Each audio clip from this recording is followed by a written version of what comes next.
Hi everyone, আজকে চলে এসেছি আমরা রথের মেলায়।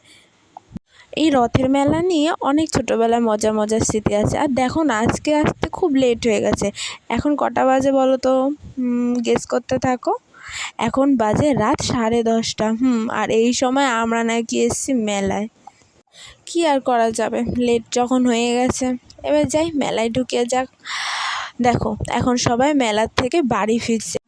আমি তো ভাবছিলাম মেলায় কেউ থাকবে না, কিন্তু দেখতে পাচ্ছ ওই দেখো রথ। রথ দেখে তো আমার মনটা খুব খুশি হয়ে গেল। পায়ে এগিয়ে যাচ্ছি রথের দিকে।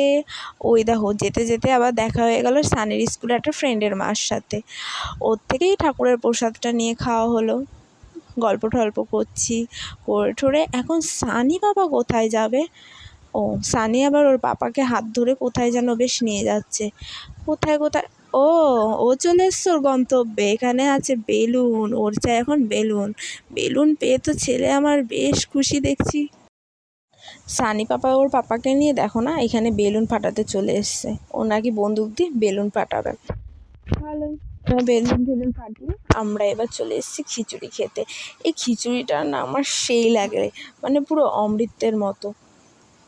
তোমাদের কার কেমন লাগে কমেন্ট করে জানাতে পারো।